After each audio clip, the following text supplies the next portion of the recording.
Hello, magandang umaga, tanghali, hapon, gabi sa water elements na Scorpio. Lala Baby po nagpapakilala. Bibigyan ko kayo ng timeless reading para sa buwan ng June. General po ito, hindi po ito personal reading.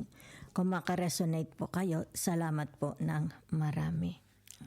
So tingnan po natin saan po tayo dadali ng inyong energy, tarot energy, saang area, circumstances sa inyong buhay.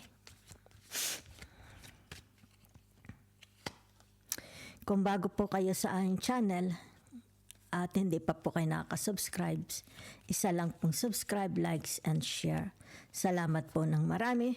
Meron po tayo ditong tinatawag na the 8 of Wands. Okay? So that's the energy lang po yan. Ha? Okay. So for some of you, ang nakikita ko po dito is since ito'y energy ng 8 of Wands at lumabas na po dito ang tinatawag na tao. Okay? Yan. So ibig sabihin, for some of you, may nakikita lang po ako dito, yung tinatawag na maaring kayo is residente, okay? Sa ibang bansa. Yan. So maaring for some of you, okay? It has something to do about your work, your profession. Yan. So ibig sabihin nito, maaring kayo is mga OFW. Ibig sabihin nito, malalayo kayo sa inyong mga pamilya, di ba? So maaari ito yung tinatawag na nakapermi ka sa isang lugar, di ba? It's like nagsasabi na natin may mga contractual kayo, di ba? Yan. Maring contractual worker kayo sa, halimbawa sa family, di ba? O kaya naglilingkod kayo sa family. Or maaring ito'y tinatawag sa mga hospitals, di ba? So it has something to do, yung tinatawag na profession. Yan ha? So for some of you here, ibig sabihin nito, tinatawag na naroon sila, nasa calling sila ng kanilang profesyon, kaya paglilingkod.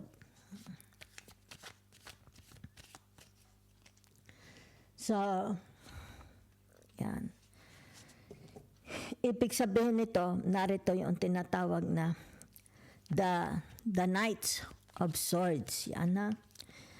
It's like meron ditong a calling, maybe merong darating sa inyo, okay? Yan, it's tinatawag na information. Yan. Maybe it has something to do about your profession, your job, what you are doing, di ba? Maybe it has something to do from family, di ba? Maybe meron kayong matatanggap na sulat, di ba? O kaya itawag, yan, it's like tinatawag, i-inform kayo, di ba? You will be informed, yan, okay? By means of calls, letters, yan na, okay? So, ibig sabihin nito, narito ang tinatawag na the Page of Cups. So, kung ano man ito, it has something to do, ang nakikita ko dito ay maaaring ito, it has something to do about your family, okay? About your marriage, about siblings, di ba? So, since ito yung tinatawag na, kita ninyo yung cups niya is empty, di ba? So, ibig sabihin nito, maaring yung tinatawag na may pangangailangan sila, di ba? May pangangailangan sila na dapat ito is mapunuan. Okay? So, yun ang nakikita ko sa mga Scorpio with the elements of water. Okay? So, ibig sabihin, there is an action, okay? It needs an action. It needs ay yung tinatawag na pag-ipunan, hindi pag-ipunan, bigyang pansin, okay? Kailangan bigyang pansin itong tinatawag na meron kasi ditong the Ace of Wands, di ba? So it's like pangangailangan, matinding pangangailangan ito, okay? So maari din naman sabihin na natin it has something to do about health, di ba? Maaring may problemang pangkalusugan, may problemang marriage, di ba? Pag tinatawag na relationship, of a man and a woman, kung ano man ito. Okay? Yan. So, maaring dito yung tinatawag, meron itong kinalaman sa let's say sabihin na nating kapos, di ba? Walang pera, di ba? So, kailangan ng tinatawag assistance, support. Yan ha? Okay.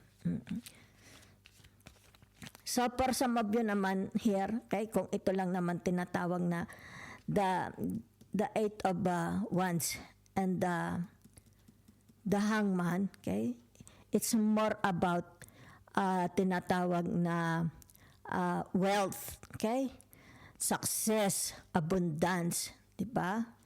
Ibig sabihin nito, yung tinatawag, this person has no problems when it comes about their tinatawag resources, okay? Pero since meron ditong paparating po ha, paparating, yan. Ibig sabihin nito, kailangan ng atensyon, yan. Tulong, it's like tulong, yan ha. So gamitan natin ng ibang tarot. Okay. So may mag-o-open sa inyo. It's like heart-to-heart talk. Diba? Yan o. Makikipag-usap ito. Personal. Either ito yung personal pupunta sa iyo. It's a heart-to-heart talk. Okay? Ibig sabihin nito yung tinatawag serious. Diba? May matinding pangangailangan. Okay? Maaari it has something to do about health or kung ano man itong kanilang katayuan na ito. Okay? So, meron dito yung tinatawag na the 10 of wands, okay? Ibig sabihin nito yung kanilang tinatawag na burdens. May burdens na daladala itong tao na ito, di ba? Yan. Maaring ang burdens na daladala niya is family, marriage, di ba? Or yung tinatawag na it has something to do about their profession, their work, di ba? Yan, daladala niya sa balikat niya, okay? Ibig sabihin nito, kinakaya niya yung kanyang burdens, di ba?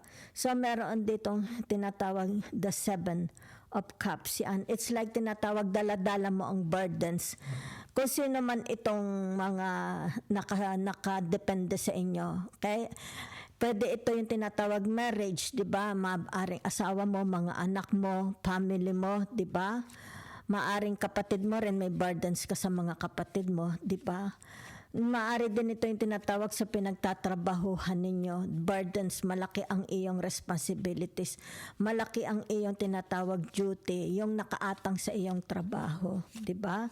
So it's more about tinatawag paano mo, okay? Yung tinatawag service, okay? Paano mo ibinibigay ang service mo sa kanila para mapunuan ang kanilang mga pangangailangan, okay? So, for some of you, yung tinatawag, ito yung tinatawag the 4 of Pentacles. Okay? It's like nakikita ko dito is, you are, it's about your work, di ba? Yan, oh. It's like, you have no time to play, di ba? Kumbaga dito yung tinatawag na doon ka lang nakapokus sa iyong trabaho, di ba? Ito yung tinatawag na it's maybe for some of you it has something to do about your future. 'Di ba? Maybe dito dinodrawing mo, okay? Yan no. Maaring dinodrawing mo, okay? Pinaplano mo ang iyong future, okay? So for some of you, you have no time for other things like sabihin na nating pagliliwaliw, pagsasaya, because nakikita dito, you are more on planning your future. Okay? So, meron ditong tinatawag na the tree. Okay? Okay? The tree of wands, di ba? So, ibig sabihin itong the tree of wands is, ano itong, what you can offer. Okay? Yan. Ano ito, it's like tinatawag, here I am, this is what I can do, di ba? So, kumbaga dito, maybe you are promoting yourself through social media or sabihin na natin, halimbawa, sabihin natin nag-a-apply ka ng trabaho, you are submitting your CV, di ba? It's like tinatawag, ito yung nakalagay sa CV mo, okay? Yan. So, maybe it has something to do about your experience, di ba? Yan. What you are capable of, yan. Kaya dito tinatawag the 3 of wands to the 7 of cups. Okay? What you are capable of. Yan ha? So nakikita dito, you are planning for your future. Okay? Masyado kang concerned sa iyong future. Yan ha. Okay? So kaya dito nakikita nakatindig ka. It's like tinatawag, you fill their cups. Okay? Sa tinatawag, the Ace of Cups. Yan ha. Okay? Ikaw ang nagpupuno. Kung ano ang wala, let's say sabihin na natin, mga kasamahan mo sa trabaho mo, 'di ba? Yung serbisyo mo, 'di ba? Yung halimbawa sa family mo, sa asawa, mga anak mo, 'di ba? So maybe you're a breadwinner dito. Napakalaki ng iyong responsibilities, 'di ba? Yan. Kaya narito yung tinatawag the yin and yang, 'di ba? Okay, so it's about your tinatawag na your feminine and masculine energy is very very aligned, 'di ba? Very very aligned. So meron dito ang tinatawag na the four, okay? The Four of Cups. Yan ha, okay? So ibig sabihin nito yung tinatawag na it's like you don't want to see it but hindi mo maiwasan. It's unavoidable, okay? Unavoidable. Yan. Ibig sabihin nito, gumagawa ka ng paraan, you are thinking, okay, of something para hindi mo ito makita. Pero iyan ang tinatawag ang realidad, nakikita mo. Kaya hindi mo ito maiiwasan. Okay? Whatever is that, di ba? It's like tinatawag na,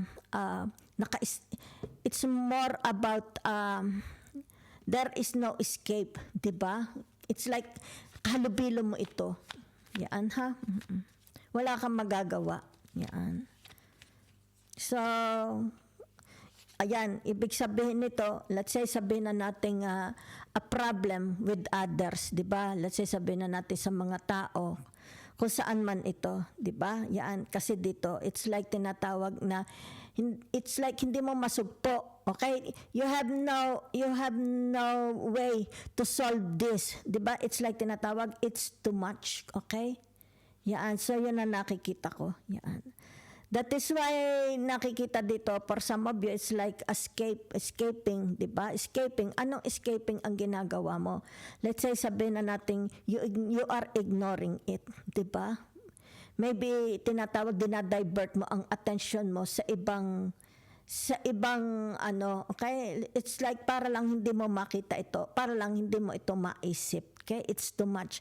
It's like it's draining your mind, it's draining your emotions, di ba? Okay?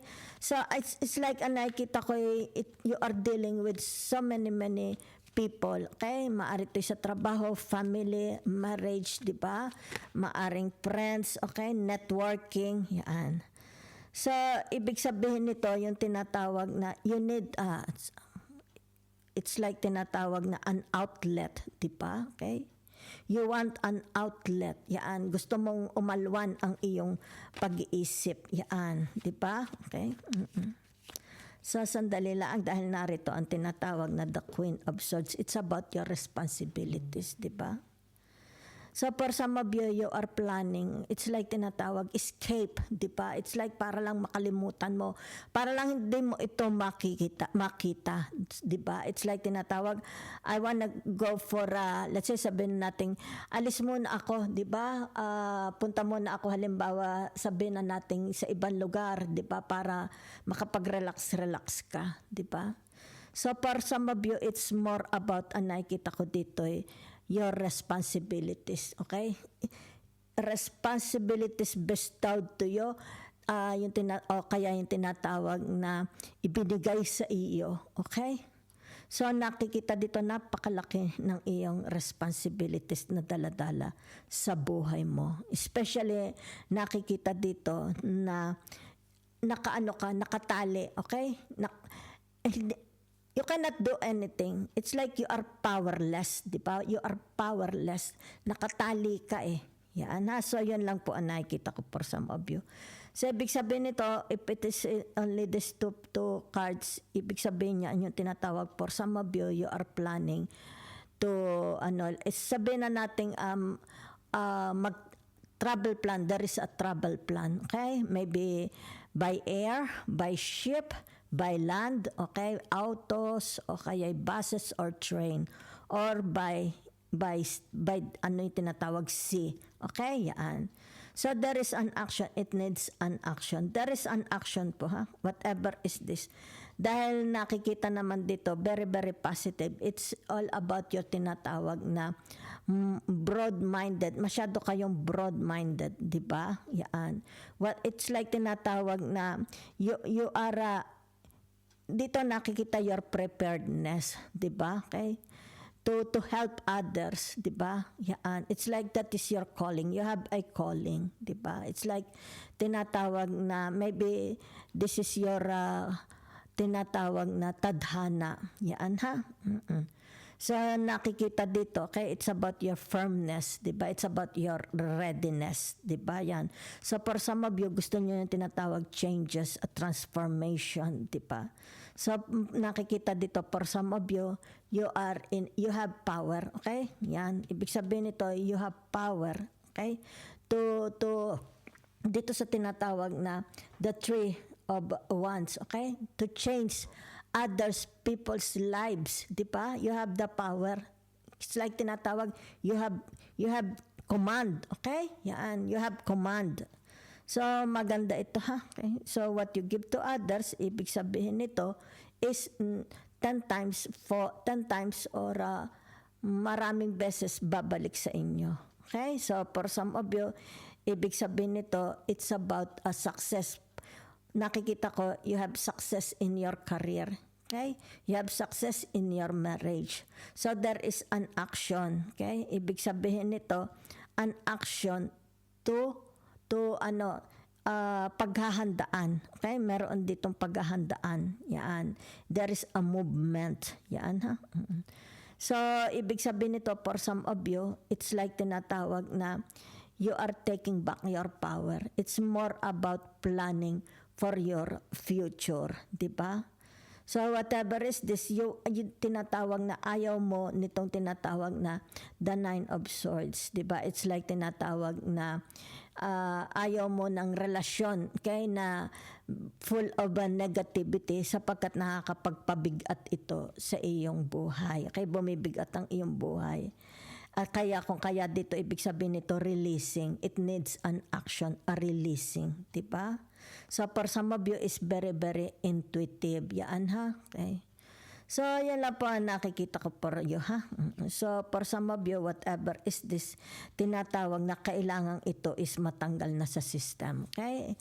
It's like tinatawag, itong ayaw mong makita, itong ayaw mong maramdaman, ma-feel, di ba? Mabigat sa damdamin, mabigat sa kaisipan. So, it needs an action, di ba? It's like tinatawag, you have to put an end, okay? You have to put an end dito sa tinatawag. It's like a sufferings, di ba? It's like you have sufferings, yan.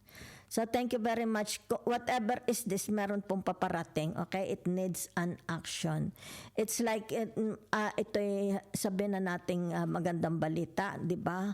Or a problema, okay? Maybe a problem. You need to solve it out, okay? So, meron din dito tinatawag na family or relatives, ibig sabihin nito, mapunuan, mabigyan, okay, maalis yung kanilang pagkauhaw, di ba? So it needs an action. Yan, ha? So ibig sabihin nito, yung tinatawag, hindi kayo pinanghihinaan, okay? It's like you continue serving others, di ba? It's like tinatawag dito, hanggat maibigay mo, sige, I will give it, di ba? But it's tinatawag, ayaw mo man itong makita, but it's there, di ba? Hindi mo ito yung tinatawag na pwedeng maiwasan. Okay? So, it's more about tinatawag the grace from God. You are receiving grace from God para ito is yung tinatawag na madala mo. Okay? Madala mo sa buhay mo ng maluwalhati. Yan na. So, there is success here for some of you. It has something to do about your career, your marriage life, okay? Your profession, it has something to do about your health, di ba? Yan. So, thank you very much.